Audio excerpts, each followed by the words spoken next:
Hi students, 12th முடிச்ச ஸ்டூடெண்ட்ஸ்க்காக நான் இது போடுறேன். ப்ளஸ் டூ முடிச்சுட்டு இந்த ஜேஇ நீட் அப்படி ரைட் பண்ணுவீங்க இல்லையா? ஸோ அவங்களுக்காக வந்து என்னது அப்படின்னு சொல்லிச்சுன்னா, ஏற்கனவே வந்து என்ன செஞ்சுருக்கேன், கூலும்ஸ் லாவில் வந்து உங்களுக்கு 2 அப்ஜெக்டிவ் கொஸ்டின்ஸ் எம்சிக்யூ வந்து என்ன செஞ்சுருக்கேன்னா என்ன போட்டிருக்கேன். ஸோ இது வந்து பார்த்திங்க அப்படின்னா 3rd MCQ. So Coulomb's law based ஏமோ இது வந்து என்னென்னா, இது ஒரு ஓல்டு கொஷின், அதாவது 2010 வந்து ஏஏபிஎம்டி அப்படிங்கிற ஒரு கொஷின்ஸில் வந்து என்ன செஞ்சுருக்காங்க, இதை கேட்டிருக்காங்க பாருங்கள். 2 positive ions each carrying a charge q or separated a distance dன்னு கொடுத்துருக்காங்க. ஸோ பாருங்கள், charge each carrying charge q, ஓகேவா? ஸோ கூலும்ஸில் பாருங்கள், சார்ஜ் q, டிஸ்டன்ஸ் எப்பயுமே நம்ம என்ன செஞ்சுருப்போம் அப்படின்னா ஃபார்முலா அப்படியே ஆர்னு வச்சுருப்போம். பட் டிஸ்டன்ஸ் இங்கே வந்து என்ன கொடுத்துருக்காங்க, டின்னு கொடுத்துருக்காங்க. ஸோ நம்ம டின்னு தான் அப்ளை பண்ணணும். If F is the force of repulsion between, okay, என்ன கொடுத்துட்டாங்க பாருங்கள், ஃபோர்ஸ் வந்து ரிப்பல்சன். அப்போ க்யூங்கிறது ரெண்டுமே நெகட்டிவ் சார்ஜாக இருக்கலாம் அல்லது ரெண்டுமே பாசிட்டிவ் சார்ஜாக இருக்கலாம். ஏன்னா நம்மளுக்கு தெரியும் அன்லைக் சார்ஜஸ் தான் என்னது என்ன பண்ணும், attract each other. Like charge வந்து என்ன செய்யும் அப்படின்னு சொல்லிச்சுன்னா repel each other. So repel பண்ணும் அப்படின்னு சொல்லி கொடுத்துட்டாங்க, ஓகேவா? ஸோ நம்மளுக்கு ரெண்டுமே ப்ளஸ் இல்லைனா ரெண்டுமே என்ன இருக்கும், உங்களுக்கு மைனஸாக இருக்கணும், ஓகேவா? அப்படின்னா தான் ரிப்பல்சன். ஆனால் ஃபஸ்ட்டு நம்மளுக்கு என்ன கொடுத்துட்டாங்க, 2 பாசிட்டிவ் அயான்ஸ்னு கொடுத்துட்டாங்க. அப்போ ரெண்டுமே என்ன ஆகுது, உங்களுக்கு பாசிட்டிவ் சார்ஜஸ். ரெண்டும் பாசிட்டிவ் சார்ஜஸ் அப்படிங்கிறதுனால ரிப்பல்சன் ஃபோர்ஸஸ் வந்து ஆக்ட் ஆகுது, ஓகேவா? சரி. So the number of electrons missing from each ion, okay, so number of electrons missing from each ion will be, because e being the charge on electron அப்படின்னு கொடுத்துருக்காங்க, ஓகேவா? So பாருங்கள் என்ன கொடுத்துருக்காங்க, the number of electrons missing from each ion. ஒவ்வொரு அயான்லையும் இப்போ 2 ion கொடுத்தோம், பாசிட்டிவ் அயான். ஒவ்வொரு அயான்லேருந்து எவ்வளவு வந்து எலக்ட்ரான் வந்து மிஸ் ஆகுது அப்படின்னு சொல்லி என்ன செஞ்சுருக்காங்க, கொடுத்துருக்காங்க, ஓகேவா? சரி, அதுதான் நம்ம வந்து என்ன செய்ய போகிறோம், ஃபைன் பண்ண போகிறோம். இதில் பாருங்கள் 4/(x)(ft²/e²) சரியா, ஒரு 4 ஆப்ஷன்ஸ் வந்து கொடுத்துருக்காங்க.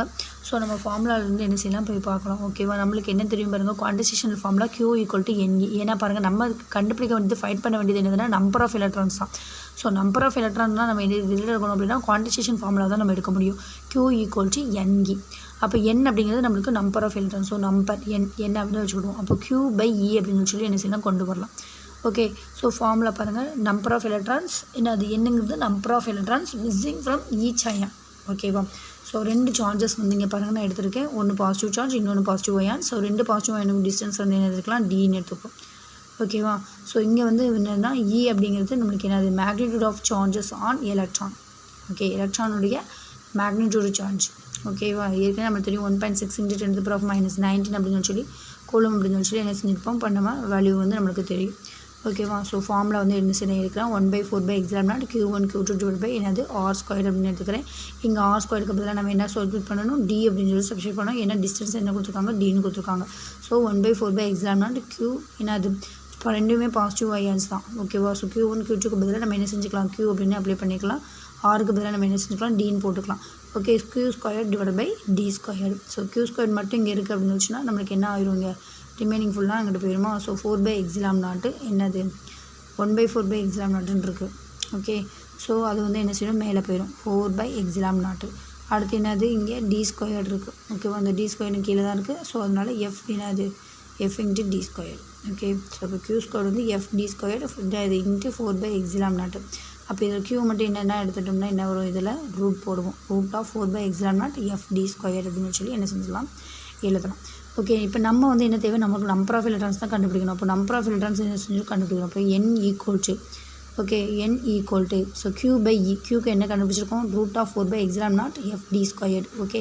So /E, okay, /E. அப்போ நான் என்ன செய்யணும், எல்லாருமே ரூட்டுக்குள்ளே வந்து என்ன செய்யணும், கொண்டு வர போகிறேன், ஓகேவா? பாருங்கள், /E வச்சு எந்த ஆப்ஷனுமே இல்லை, E² தான் இருக்குது இல்லையா? இங்கே வந்து எனக்கு Q² இருக்குது. அப்போ இந்த 2 ஆப்ஷனுமே கிடையாது இல்லையா? ஸோ ரூட்டுக்குள்ளே இந்த 2 தான்.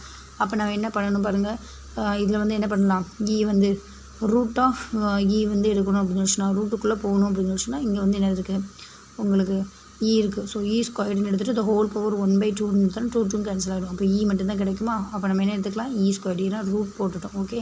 So √E², okay.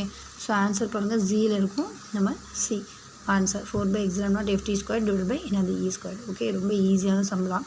ஆனால் நம்மளுக்கு என்ன இருக்கும் அப்படின்னா, ஒரு மாதிரி புரியாத மாதிரி தர்ற மாதிரி இருக்கும். என்னடா ரிப்பல்சன் ஃபோர்ஸ் கொடுத்துருக்காங்க, அப்புறம் தலைக்கு போகுமா அப்படிங்கிற மாதிரி கொடுத்துருக்கோம். நல்லா ஞாபகம் வச்சுக்கோங்க. இந்த இது வந்து என்னதுன்னா எலக்ட்ரோஸ்டாட்டிக்ஸ்னாலும் சரி, கூலும்ஸில் என்ன அப்படின்னா சார்ஜ் அட் ரெஸ்ட் பொசிஷன் தான், ஓகேவா? Okay, thank you.